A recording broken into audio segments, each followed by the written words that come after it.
कई साल पहले की बात है। विजयनगर नाम का एक राज्य था, जहां के राजा कृष्णदेव राय थे। कृष्णदेव राय हर साल विजयनगर का वार्षिक उत्सव बहुत ही धूमधाम से मनाते थे। पड़ोसी राज्यों से अच्छी मित्रता होने के कारण वहां के राजा भी इस उत्सव में शामिल होते थे और राजा कृष्णदेव राय को उपहार व भेंट देते या भेजवाते थे। हर साल की तरह इस बार भी विजयनगर वार्षिक उत्सव मनाया गया और इस अवसर पर राजा कृष्णदेव राय को 4 बेशकीमती फूलदान उपहार में मिले।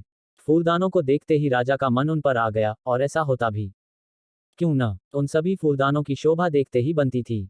उन्हें देखकर ऐसा लगता था मानो प्रकृति के सभी रंगों को मिलाकर उन्हें रंगा गया हो व गहन नक्काशी से तराशा गया हो। जब बात इन फूलदानों की देखरेख की आई, तो महल के सबसे काबिल सेवक रमैया को इसका कार्यभार सौंपा गया। रमैया भी खूब ध्यान से उनका ख्याल रखने लगा। वह उन पर कभी धूल न लगने देता, बड़े सलीके से फूलों को सजाता व फूलों से बढ़कर फूलदानों की देखरेख करता। फांसी का दिन तय किया गया। सेवक रमैया का रो रोकर बुरा हाल था।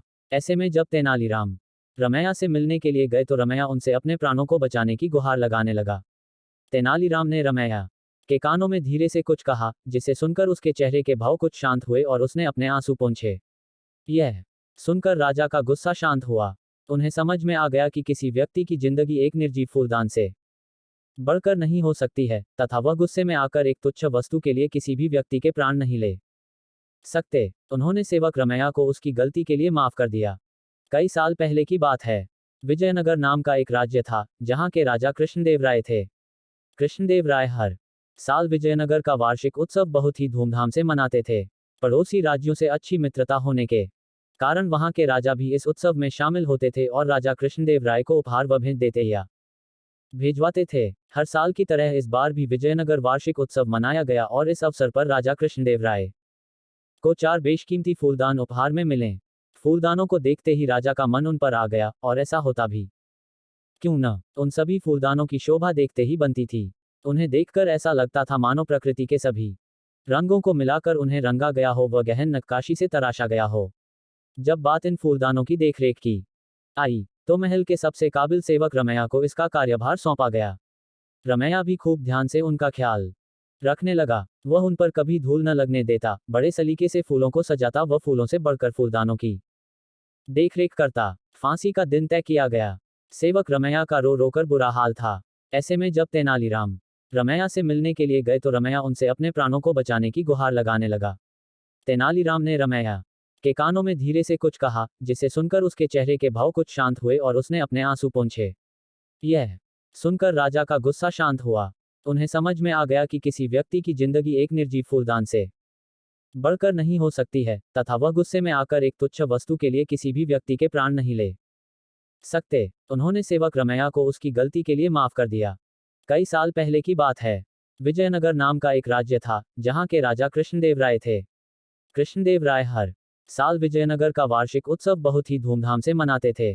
पड़ोसी राज्यों से अच्छी मित्रता होने के कारण वहां के राजा भी इस उत्सव में शामिल होते थे और राजा कृष्णदेव राय को उपहार व भेंट देते या भेजवाते थे। हर साल की तरह इस बार भी विजयनगर वार्षिक उत्सव मनाया गया और इस अवसर पर राजा कृष्णदेव राय को 4 बेशकीमती फूलदान उपहार में मिले। फूलदानों को देखते ही राजा का मन उन पर आ गया, और ऐसा होता भी क्यों न, उन सभी फूलदानों की शोभा देखते ही बनती थी। उन्हें देखकर ऐसा लगता था मानो प्रकृति के सभी रंगों को मिलाकर उन्हें रंगा गया हो व गहन नक्काशी से तराशा गया हो। जब बात इन फूलदानों की देखरेख की आई, तो महल के सबसे काबिल सेवक रमैया को इसका कार्यभार सौंपा गया। रमैया भी खूब ध्यान से उनका ख्याल रखने लगा। वह उन पर कभी धूल न लगने देता, बड़े सलीके से फूलों को सजाता व फूलों से बढ़कर फूलदानों की देखरेख करता। फांसी का दिन तय किया गया। सेवक रमैया का रो रोकर बुरा हाल था। ऐसे में जब तेनालीराम रमैया से मिलने के लिए गए तो रमैया उनसे अपने प्राणों को बचाने की गुहार लगाने लगा।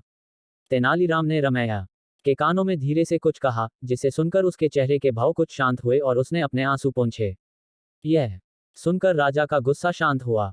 उन्हें समझ में आ गया कि किसी व्यक्ति की जिंदगी एक निर्जीव फूलदान से बढ़कर नहीं हो सकती है, तथा वह गुस्से में आकर एक तुच्छ वस्तु के लिए किसी भी व्यक्ति के प्राण नहीं ले सकते। उन्होंने सेवक रमैया को उसकी गलती के लिए माफ कर दिया।